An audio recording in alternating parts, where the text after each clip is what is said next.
Dear student, आज की इस वीडियो में आप अध्ययन करेंगे CBSE board class 9th Hindi के क्षितिज भाग 1 के गद्य खंड में हरिशंकर परसाई द्वारा रचित निबंध रचना प्रेमचंद के फटे जूते के अभ्यास प्रश्नों का।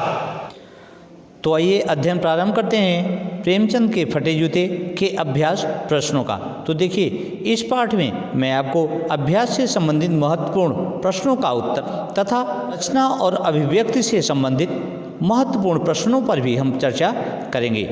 तो आपका पहला प्रश्न है, हरिशंकर परसाई ने प्रेमचंद का जो शब्द चित्र हमारे सामने प्रस्तुत किया है उससे प्रेमचंद के व्यक्तित्व की कौन कौन सी विशेषताएं उभर कर आती हैं। तो इसका उत्तर आप लिखेंगे कि हरिशंकर परसाई ने प्रेमचंद का जो शब्द चित्र हमारे सामने प्रस्तुत किया है उससे प्रेमचंद के व्यक्तित्व की निम्नलिखित विशेषताएं उभर कर सामने आती हैं। नंबर 1, प्रेमचंद गांधी जी की तरह सादा जीवन जीते थे। नंबर 2, प्रेमचंद के विचार बहुत ही उच्च थे, वे सामाजिक बुराइयों से दूर रहे। नंबर 3, प्रेमचंद एक स्वाभिमानी व्यक्ति थे। नंबर 4, प्रेमचंद को समझौता करना मंजूर न था। नंबर 5, वे हर परिस्थिति का डटकर मुकाबला करते थे। तो इस प्रकार से आप इस प्रश्न का उत्तर लिख सकते हैं।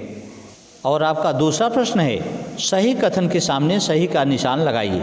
क, बाएं पांव का जूता ठीक है मगर दाहिने जूते में बड़ा छेद हो गया है जिसमें से उंगली बाहर निकल आई है।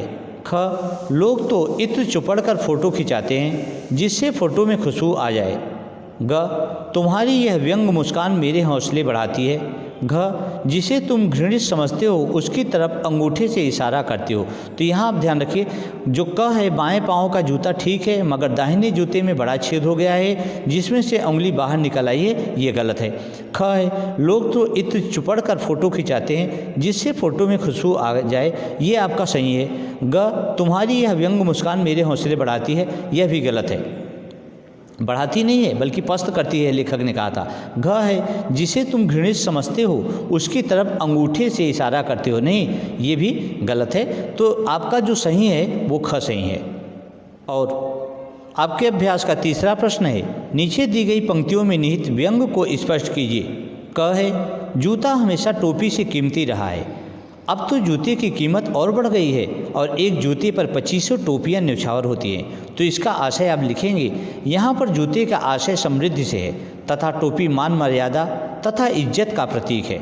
वैसे तो इज्जत का महत्व संपत्ति से अधिक है, परंतु आज की परिस्थिति में इज्जत को समाज के समृद्ध एवं प्रतिष्ठित लोगों के सामने झुकना पड़ता है। इस प्रकार से आप इसका आशय लिखकर व्यक्त कर सकते हैं। और तीसरे का ख है, तुम पर्दे का महत्व नहीं जानते, हम पर्दे पर कुर्बान हो रहे हैं। तो इसका आशय है, यहाँ पर्दे का संबंध इज्जत से है। जहाँ कुछ लोग इज्जत को अपना सर्वस्व मानते हैं तथा उस पर अपना सब कुछ न्यौछावर करने को तैयार रहते हैं, वहीं दूसरी ओर समाज में कुछ ऐसे लोग भी हैं जिनके लिए इज्जत महत्वहीन है। तो इस तरह से आप इसका भी आशय व्यक्त कर सकते हैं।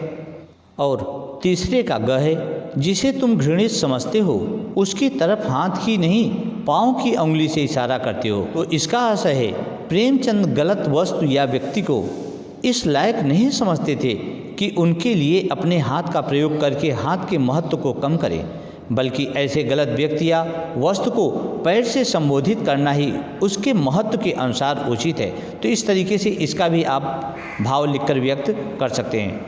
और आपका चौथा प्रश्न है, पाठ में एक जगह लेखक सोचता है कि फ़ोटो खिंचाने की अगर यह पोशाक है तो पहनने की कैसी होगी, लेकिन अगले ही पल वह विचार बदलता है कि नहीं, इस आदमी की अलग अलग पोशाकें नहीं होंगी। आपके अनुसार इस संदर्भ में प्रेमचंद के बारे में लेखक के विचार बदलने की क्या वजहें हो सकती हैं? उत्तर है, लोग प्रायः ऐसा करते हैं कि दैनिक जीवन में साधारण कपड़ों का प्रयोग करते हैं और विशेष अवसरों पर अच्छे कपड़ों का। लेखक ने पहले सोचा प्रेमचंद खास मौके पर इतने साधारण हैं तो साधारण मौके पर ये इससे भी अधिक साधारण होते होंगे, परंतु फिर लेखक को लगा कि प्रेमचंद का व्यक्तित्व दिखावे की दुनिया से बिल्कुल भिन्न है, क्योंकि वे जैसे भीतर हैं वैसे बाहर भी हैं। इस प्रकार से आप इस प्रश्न का भी उत्तर लिख सकते हैं। और पाठ से संबंधित आपका पांचवा प्रश्न है, आपने यह व्यंग पढ़ा, इसे पढ़कर आपको लेखक की कौन सी बात आकर्षित करती है? तो इसका उत्तर है, लेखक एक स्पष्ट वक्ता है। यहाँ बात को व्यंग के माध्यम से प्रस्तुत किया गया है। प्रेमचंद के व्यक्तित्व की विशेषताओं को व्यक्त करने के लिए जिन उदाहरणों का प्रयोग किया गया है वे व्यंग को और भी आकर्षण बनाते हैं। कड़वी से कड़वी बातों को अत्यंत सरलता से व्यक्त किया गया है। यहाँ अप्रत्यक्ष रूप से समाज के दोषों पर व्यंग किया गया है। इस प्रकार से आप इसका उत्तर लिखेंगे। और आपका अभ्यास से संबंधित 6वां अर्थात अंतिम प्रश्न है, पाठ में टीले शब्द का प्रयोग किन संदर्भों को इंगित करने के लिए किया गया होगा? तो उत्तर है, टीला रास्ते की रुकावट का प्रतीक है। इस पाठ में टीला शब्द सामाजिक कुरीतियों, अन्याय तथा भेदभाव को दर्शाता है, क्योंकि यह मानव के सामाजिक विकास में बाधाएं उत्पन्न करता है। इस प्रकार से इस प्रश्न का उत्तर भी लिखकर आप अपने मनोभावों को व्यक्त कर सकते हैं। तो बच्चों, ये तो था आपके अभ्यास से संबंधित महत्वपूर्ण प्रश्न और उत्तर। और अब बात करते हैं रचना और अभिव्यक्ति से संबंधित आपके परीक्षाओं के लिए महत्वपूर्ण प्रश्न और उत्तरों की। तो रचना और अभिव्यक्ति से संबंधित आपका अगला प्रश्न है, प्रेमचंद के फटे जूते को आधार बनाकर परसाई जी ने यह व्यंग लिखा है। आप भी किसी व्यक्ति की पोशाक को आधार बनाकर एक व्यंग लिखिए। तो इसका उत्तर है, हमारे एक पड़ोसी हैं जो बहुत ही कंजूस हैं, यहाँ तक कि बच्चों के खाने पीने की चीज़ों में भी कटौती करते हैं, परंतु दुनिया में अपनी झूठी शान दिखाने के लिए बड़ी बड़ी नामचीन कंपनियों के कपड़े ही पहनते हैं। उनका यह दोगलापन मेरी समझ से परे है। तो इस प्रकार से आप किसी भी एक व्यक्ति के विषय में आप व्यंग लिख सकते हैं। और आपका अगला प्रश्न है, आपकी दृष्टि में वेशभूषा के प्रति लोगों की सोच में आज क्या परिवर्तन आया है? तो उत्तर है, आज की दुनिया दिखावे के प्रति ज़्यादा जागरूक है।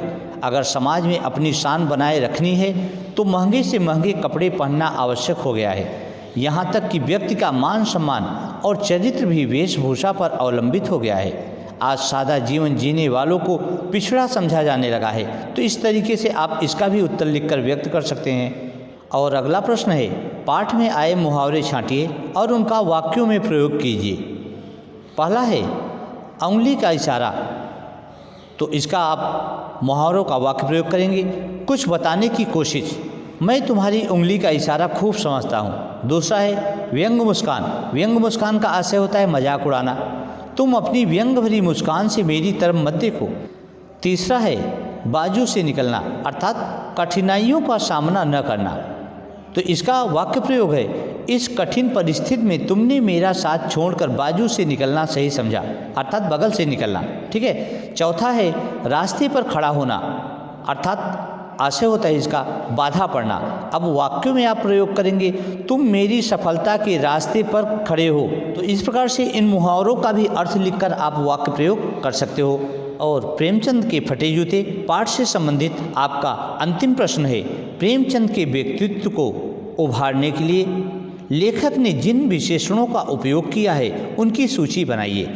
तो उत्तर है, इस पाठ में प्रेमचंद के व्यक्तित्व को उभारने के लिए निम्नलिखित विशेषणों का प्रयोग हुआ है, जैसे महान कथाकार, उपन्यास सम्राट, जनता के लेखक, साहित्यिक पुरखे, युग प्रवर्तक इत्यादि विशेषणों का प्रयोग किया है। तो इस प्रकार से आप इसे लिखकर व्यक्त कर सकते हैं। तो बच्चों, आशा है आपको यह वीडियो पसंद आई होगी। अगर वीडियो आपको अच्छी लगी हो और आपने हमारे चैनल को अभी तक सब्सक्राइब नहीं किया हो तो सब्सक्राइब, लाइक और बेल आइकन की बटन को ओके अवश्य कर दें, जिससे हमारी सभी एजुकेशनल वीडियो आप तक आसानी से पहुंचती रहे। और इस वीडियो को अपने दोस्तों मित्रों को अधिक से अधिक शेयर करें, जिससे कि उन्हें इस पाठ के अध्ययन में सहायता मिल सके। तथा अपने कमेंट हमारे कमेंट बॉक्स में अवश्य भेजें। तो आज की इस वीडियो में बस इतना ही। Thank you so much.